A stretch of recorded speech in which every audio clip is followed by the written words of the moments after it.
ओम शांति आज साकार महावाक्य 14/8/2025 मधुर संतान माने बाबा सहित सचोट हुई रुह निजर सच्चा सच्चा चाट रख क्या भी दुख दिए नहीं एकमात्र बाबांकर श्रेष्ठ मतरे चलो। प्रश्न जो माने संपूर्ण 84 जन्म नेउछंती सेमानंकर पुरुषार्थ किपरि होइथिबो। उत्तर सेमानंकर विशेष पुरुषार्थ नररु नारायण हेबा पई हेबो।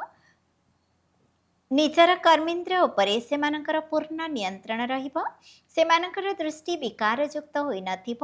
ଯଦି ଏବେ ପର୍ଯ୍ୟନ୍ତ ମଧ୍ୟ କାହାକୁ ଦେଖିଲେ ବିକାରୀ ଖିଆଲ ଆସୁଛି ବା ଦୃଷ୍ଟି ବିକାରୀ ହୋଇଯାଉଛି ତାହେଲେ ଭାବିନିଅ ଯେ ପୁରା 84 ଜନ୍ମ ନେଉଥିବା ଆତ୍ମା ନୁହେଁ। ଧାରଣା ପାଇଁ ମୁଖ୍ୟ ସାରାଂଶ 1 ନମ୍ବର ନିଜର ବିକର୍ମର ବୋଝକୁ ହାଲୁକା କରିବା ପାଇଁ ଯାହା ବି ସବୁ ବିକର୍ମ ହୋଇଯାଇଛି ସେଗୁଡ଼ିକୁ ବାବାଙ୍କୁ ଲେଖିକରି ଦେବାକୁ ହେବ।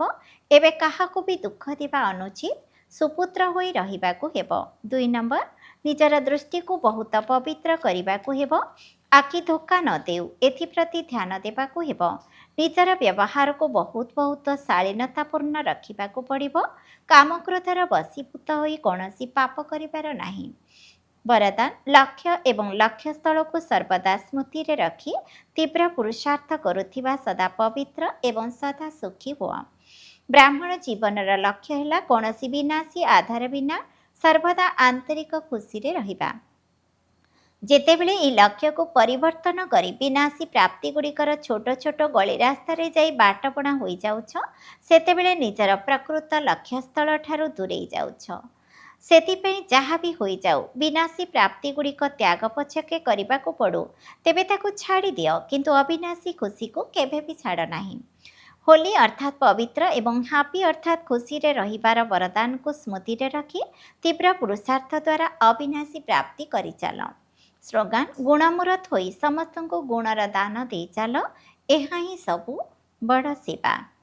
ଅବ୍ୟକ୍ତ ଇଶାରା ଯଦି ସହଯୋଗୀ ହେବାକୁ ଚାହୁଁଛ ତେବେ ପରମାତ୍ମା ସ୍ନେହର ଅନୁଭବୀ ହୁଅ। ମାଷ୍ଟର ନଲେଜଫୁଲ୍ ମାଷ୍ଟର ସର୍ବଶକ୍ତିମାନ ସ୍ଥିତିରେ ସ୍ଥିତ ରହି ଭିନ୍ନ ଭିନ୍ନ ପ୍ରକାରର ଲମ୍ବା ଧାଡ଼ିରୁ ବାହାରି ବାବାଙ୍କ ସହିତ ସର୍ବଦା ମିଳନ କରିବାର ଲଗନରେ ନିଜର ସମୟକୁ ଲଗାଅ ଏବଂ ଲଭଲିନ୍ ସ୍ଥିତିରେ ରୁହ, ତେବେ ଅନ୍ୟ ସବୁ କଥା ସହଜରେ ସମାପ୍ତ ହୋଇଯିବ। ତାପରେ ତୁମ ସମ୍ମୁଖରେ ତୁମର ପ୍ରଜା ଏବଂ ଭକ୍ତମାନଙ୍କର ଲମ୍ବା ଧାଡ଼ି ଲାଗିବ। ଓମ୍ ଶାନ୍ତି।